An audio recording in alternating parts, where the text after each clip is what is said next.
Hey, this is Wario7793 on YouTube. I got inspired to make a video showcasing some video games that I've collected during the 1990s and maybe a little bit beyond, up to the very early 2000s.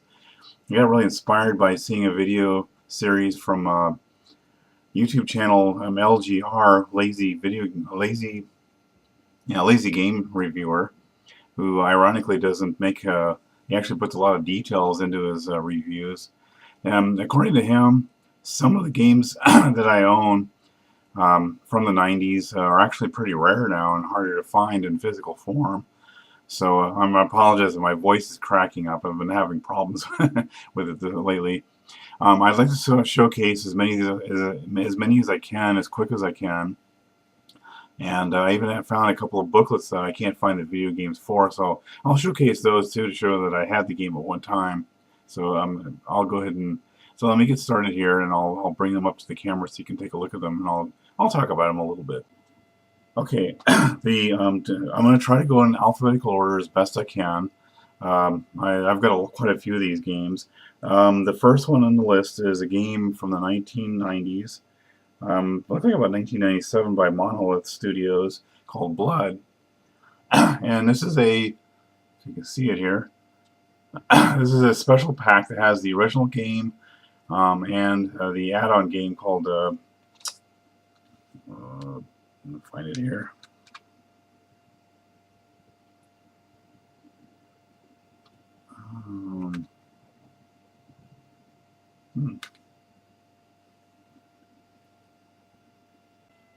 This next one is the expansion pack to Blood called Plasma Pack, and this has more levels. It's a very gory game, first-person shooter similar to Doom. I think it was kind of a clone of Duke Nukem 3D because it came out about the same time. It has more levels. It tells the story of a character named Cable set during the early 20th century, and he's got the story is pretty simple. He's avenged the death of his love to some god named Chernobyl or Chernobog. I can say it right. The next game was made by Apogee. The artwork, there's not much artwork on the game. It's called Planet Strike by hold on here.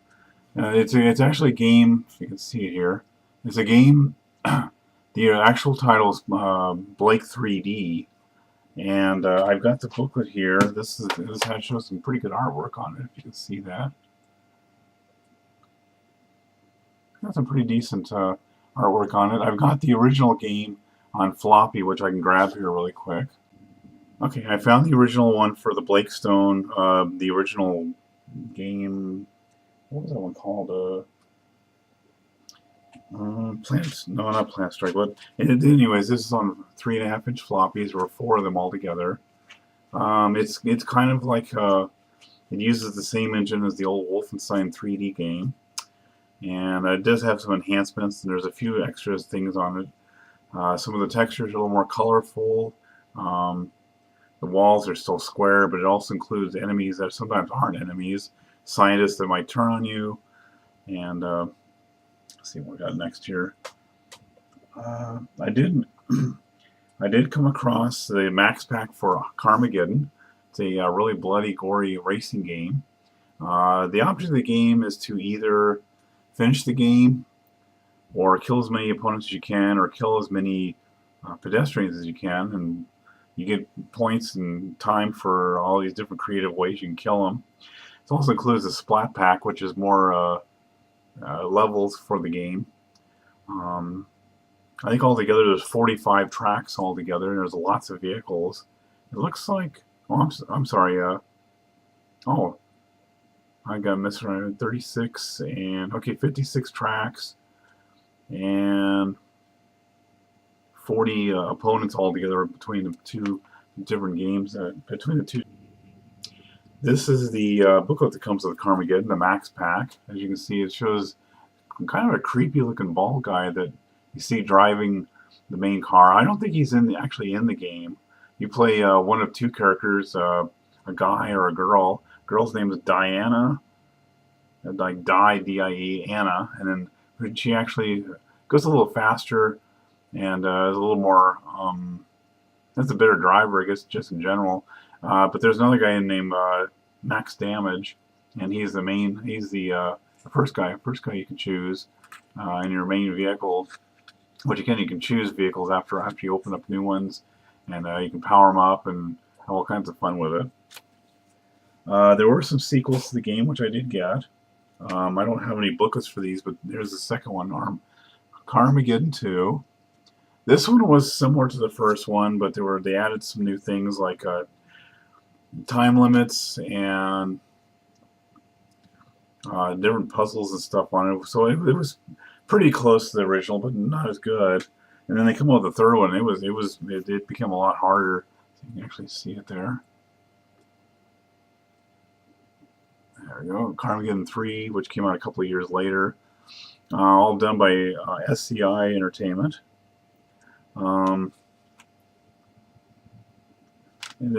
This one was harder to play. I guess it was called TDR 2000 was the official title, Carmageddon 3 TDR 2000. So that was kind of interesting. Switching over to LucasArts, we had the original Dark Forces game.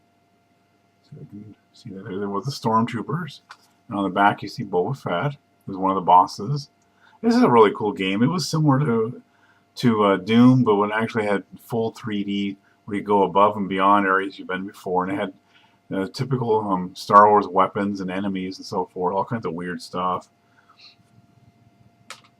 Then in the series of Star Wars Dark Forces, you had Dark Forces 2, Jedi Knight, where you actually had a lightsaber with your character. Your character became a Jedi.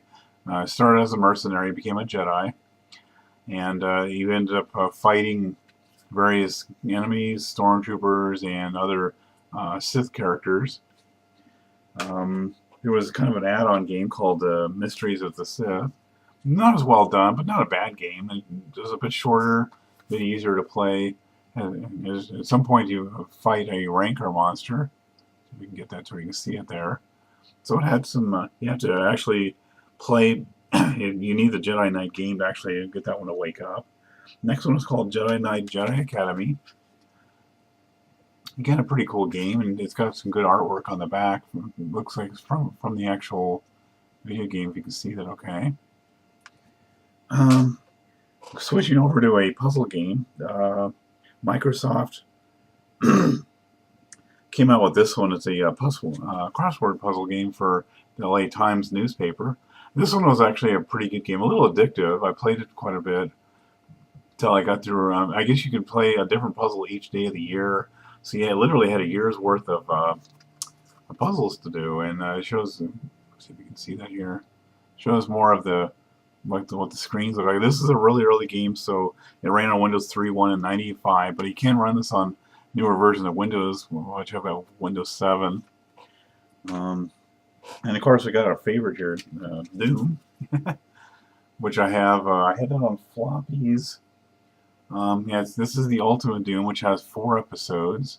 It's made by id Software, and doesn't have much. Okay, I found the book for the Doom game. That's what it looks like. Some pretty gory artwork on the back there, behind the letters. Not too much to the booklet here. I mean, it's a basic manual. Shows your power-ups and stuff like that. Power-ups and weapons, and tells you strategies and stuff on how to play the game. Then I got Doom 2, which you can only, this one again come on in like 1993 or 94, I think. It says it's 1994. It was through id, but they went through a company called GT Interactive. Pretty cool game. It's a direct sequel to Doom. Takes place on Earth instead of on planet Mars and its moons and literal hell like the first game. Give me a second here. I've got a booklet for this one too. This is the booklet that came with Doom 2. As you can see, it's got some really nice artwork on there. You can see it okay there. It's a cyber demon, which is one of the main bosses in the original Doom, but become a minor boss in Doom 2. And then of course you got your Marine that's trying to take him on with a minigun. I've got in 1995 they come out with another sort of an unofficial sequel to Doom 2 called Final Doom. You can see that there. There's not much to this one. It's got a little bit of some very like kind of creepy artwork inside the disc. Actually, there's 2 episodes, Plutonia and Evolution were the 2. And again, there are 32 levels, just like Doom 2. 30 normal levels and then 2 secret levels.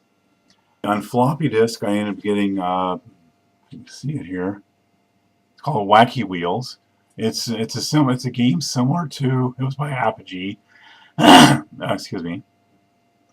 It's similar to Mario Kart, but it was on the PC back in the 90s. I don't think this ever come out on CD-ROM. I do have the booklet that came with it. You can see that okay there. You basically play, instead of playing Mario Kart characters or weird little creatures, you play a lot of different animals on this one. They each have different speeds, and, acceleration, and weight, and all that, so which helps you out in the game. The next one I have here,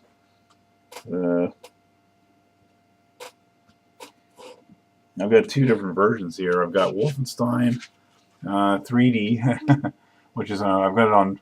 They come on. For some reason, I got 2 different versions, and I'm not sure why.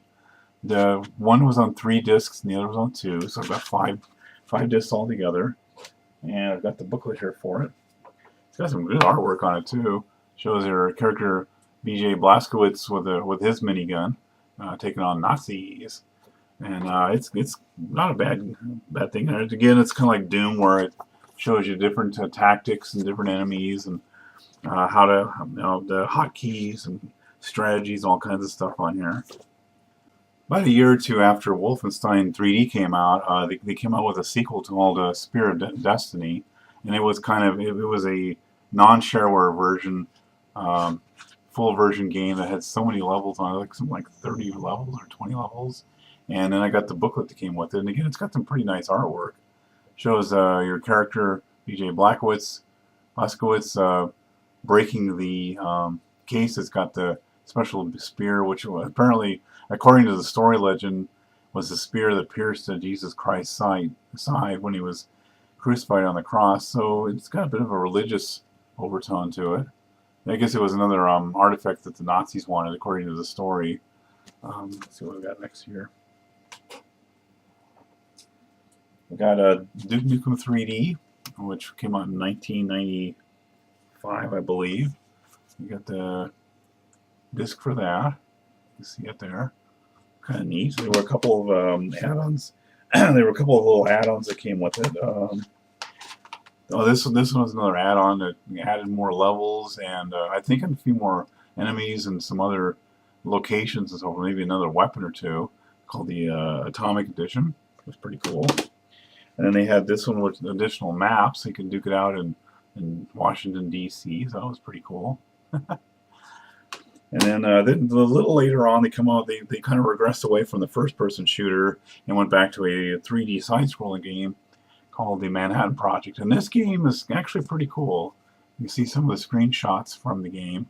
This one actually was better than you expected it to be, and it was a lot of fun. Again, made by 3D-ROMs, who was they broke off from id Software to produce 3D games more exclusively than anything else. So, yeah, you got that one.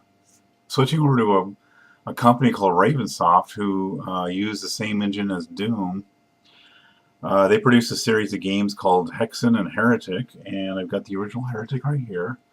And you play as one character with various weapons, fighting all kinds of gargoyles and beasts and demons and stuff like that. It was pretty kind of neat. I guess there were demon or undead soldiers in the game too, so that's a pretty cool game right there. There was this came out way later. There was a direct sequel to the original Heretic, but it's called Heretic 2, and this came out in like 1998. Again by Raven Software. This one was a little bit harder to find, and not that many people knew about it. In fact, it almost got by me. I happened to get it, but I got stuck on the game. I got partway through and couldn't figure out where to go.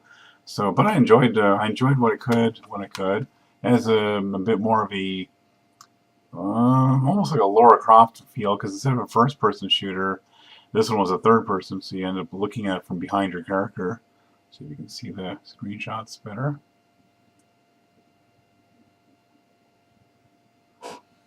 The other direction that it went was with the game, the Hexen Series.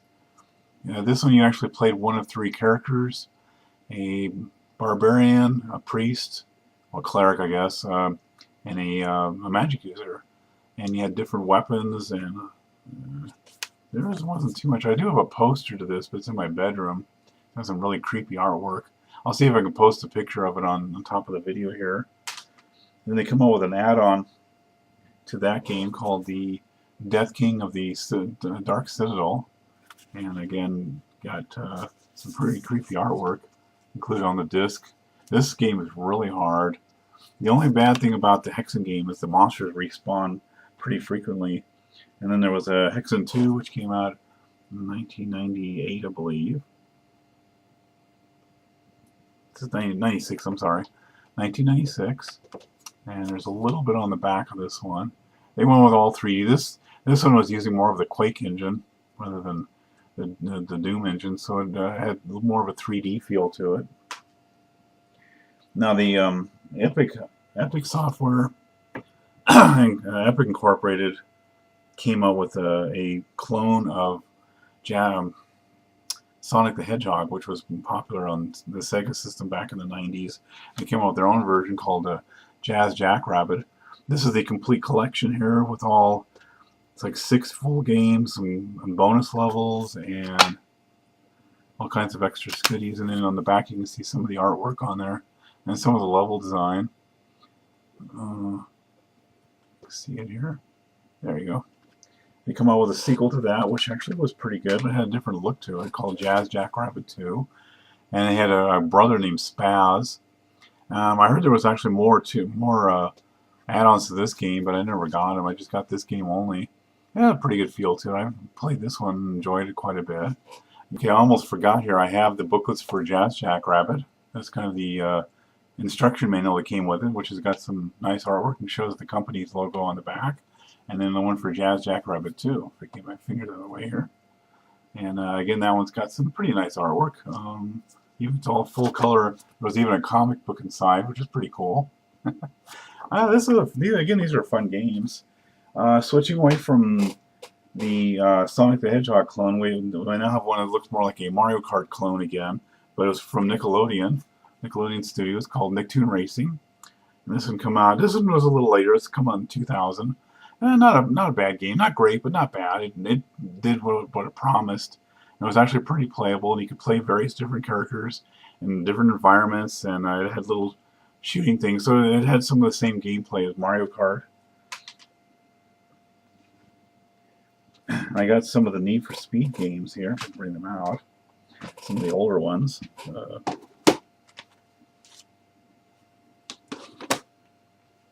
Well, before I do that, I've got another game here. This one's actually by LucasArts. It was Monopoly Star Wars Edition, and you can see some of the board here, which shows Luke Skywalker and Boba Fett as playable characters jumping around the sets. And instead of having the standard streets in Monopoly, you had the Star Wars locations. So it was pretty fun game. You can see it's got a picture of the Death Star on the disc. Very appropriate. As far as Need for Speed, I have some of the older ones here. I've got Hot Pursuit, which come out in 1998 or so. And these were racing games where you used exotic sports cars, and you had to get away. Most of these had police involved, and you had a lot of the races and stuff where you had to stay away from the police, or you could back them around. And they had the Need for Speed High Stakes. This one I don't think, well, I guess it did have cops. Most of these did. And then going along with the series, I had there's Need for Speed Hot Pursuit 2, which again had more cops and more different types of cars: Porsches, Ferraris, Lamborghinis, American and Japanese cars were, I think, included in some of these. And then we have Need for Speed Underground, which this one was a little bit later, come out in 2003. I do have the second game of this also, which is pretty good. I'm missing a disc for some reason. And then I got this newer. This is one of the newer ones that came out, Need for Speed Carbon, and it's a pretty good game. Not as good as the others, but it's still kind of fun to play. And the cars are like super shiny in that one. I found a Sierra puzzle game called Ultra Pinball Creep Night, and it's basically like a 3D pinball game, and it's got some neat little features on it, like Frankenstein monsters that get in your way, and skeletons and vampires and bats and all kinds of spooky stuff. Not much on the disc; it just shows a brick texture. I guess it's on, but it's a fun game. It's a very fun game on that one. I have another racing game here, but it's Initial D, Mountain Vengeance. This one, I hate to say it, looks good, but it's really, really bad. But I do have it. It has some pretty neat anime-inspired artwork on the back. Drift to Victory. I guess you can drift in the game, but it's really hard to control the cars on this one, so I'm kind of disappointed. I'm glad I didn't pay much on it. You got Mahjong 10. It's Ultimate Mahjong 10. Basically, it's like a Chinese version of cards, but you have little tiles, kind of like dominoes, but they have different Chinese characters and stuff on them, and numbers and pips and so forth. And you're supposed to stack them so they match each other, and they get removed in pairs. It's a fun game. There's all kinds of variations and patterns and backdrops and stuff you can play on those. I got this one weird. It's a third-person shooter called MTK. Now, this one I heard the game is kind of getting rare to find this in physical copies anymore. I guess in this game you get the disc right way here. You play a character in a special jumpsuit, and he can parachute, and he's got a sniper mode, and it's a very weird game, very abstract in spots, but very fun to play. And it comes with this odd journal book by the professor that supposedly helps you out. It does show the suit a little bit in there on how it works and all that. I found another pinball game here. 3D Ultra. Oh no, I'm sorry. It's a mini golf. It's a mini golf game, but it's by the same company, by Sierra. This is the other game that I picked up from them, and I did enjoy some of the Sierra games back in the 90s. They were actually pretty neat. They played really well and everything. I got a couple of things here for Doom and Heretic and Hexen. These are I might as well run these together. I got H Zone and the D Zone, which are additional. There's a bonus levels, there's new levels, it's mostly levels, all kinds of different fan-made levels and stuff on those two for the two franchise games. And they got a strategy guide here for Duke Nukem 3D. Again, I don't know if this is worth much, but it's got additional. Yeah, it's got some additional stuff on it, some secrets and cheat codes and hints and all that. This is a companion edition. This comes for the original Doom game. It comes with, it says here it's got level editors, game recordings, cheat codes, sound editors, and a whole bunch of other stuff, and a lot of the maps too. I found one game. It's another first-person shooter made by Capstone and Intracorp called Witch Haven, and you play a witch hunter, kind of a warrior type character.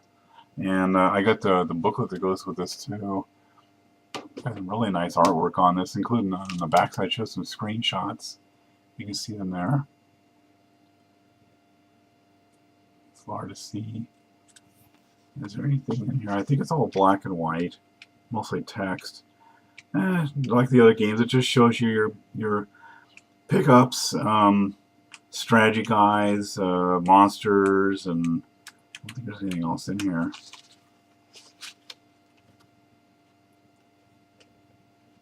Menus, all kinds of stuff like that. This is more of a 3D interactive game called Virtual Springfield, and it's by Fox Interactive. It came out in 1997. And I think the game disc has it's a partially donut, and you can see Homer. CD-ROM. And I got the booklet for this too. Oh no, this is a different one. Okay, it's on the back. The other game I got is it's not more of a game, it's more of an application. It's called the Simpsons Cartoon Studio. Let me see if I can find the disc here and I'll showcase it. This is the Simpsons Cartoon Studio disc, and the disc shows all the characters on there. What you can actually do with this is you can make your own cartoons, and they have pre-made cell elements and animations, and you got backdrops and props that you can put in place there, and show some of the background characters, kind of in green, kind of like Flanders green. But it's a really neat application, a lot of fun to play. The next games I've got here are, this is Unreal Tournament. Well, I'm sorry, it's Unreal, the very first game. Not much to the front. It's just got some artwork on there, but there's no title. And this is made by GT Interactive. Oh, it's Epic. Okay, Epic made games. It's come out in 1998, and it shows some of the screenshots from the game. They come out with their own Unreal Engine, which was a little similar to the Quake engines, which I'll showcase the Quake games here very soon. This is a game that's basically like a Hot Wheels game, but the cars play like Hot Wheels, and the tracks are like something you'd see in Hot Wheel tracks. But it's called Trackmania Sunrise, and don't think I have the box to anymore, but I did keep the booklet for it. And it's got some of the more information about tracks and different pickups and the rules of the game and all that type of stuff. So that's kind of neat. I got another racing game here. It's called Toka Race Driver 2. It's kind of basically like a sports car game, and I got the booklet to come with it. And this one has a lot of exotics and some American cars. I got a little card inside there. A couple of basic rules of the game. Not much else. There's some options and stuff. Another rally game here called South Park Rally. This one was made in 1999, so come out about the second season of the South Park. Not a bad game, but kind of hard to play. I find that the other characters, they race too fast. They're really hard to keep up with. But it's still kind of fun, especially for nostalgic. Got the Star Wars. This is again my LucasArts Star Wars Shadows of the Empire, which actually had an action figure line, and I had this game on Super Nintendo, but I like the PC version better. And it's got some pretty neat artwork inside, including on the disc and inside the cover. And on the back. Really good graphics on it. Got a couple of games here that are more 3D shooter games. One over here with an Asian flavor, Shadow Warrior. You can see him there. And it's got some screenshots on the back. And then I got, this is more of a urban or hillbilly version, I guess, of American, called Redneck Rampage. There's supposed to be a sequel to this game, but I never got it. And then you can see a little bit of the artwork from the game itself. You do play a skinny guy. He's supposed to go around and take on old coots, and he finds his friend Bubba, and he's got to take on aliens and all kinds of weird characters. So it's pretty trippy game. Kind of creepy in spots too. I found another racing game. This one actually was a 2-pack, but I only kept one of the games. The muscle car game I gave to a friend because I didn't like it very much, but the Evo 2 4x4 game, I still kept that one. So there's the disc for it. That one's actually needed to make. It was from 2003. Okay, so it's a little newer, but not very well known. It was made by Bink Video and GS Interactive. Global Star Software. Okay. And it's actually a pretty good game. The physics on it are fairly realistic, and it's open world and racing, and you can sometimes go all over the place if you want. And You can open up various weird vehicles like muscle car, a monster truck, and a few other oddball vehicles. We can't forget Star Wars pod racing. Did it the right way there. I don't have too much else other than this. I might have the booklet for it around somewhere. I found another racing game here, a motorcycle race called Road Rash. I think I have the booklet to this one. This is basically a Sega game originally, and it was ported over to PC, and it came out back in 1997. It's not a bad game. The gameplay is a little limited as far as like you can only go so far left or right on the game, and it's not true 3D, but it's pretty close. Then I've got the Quake games, at least the first two. There's Quake. Let's see if I can show the interior. It folds all the way out like that. Not much in there, like minimalist dark artwork in there.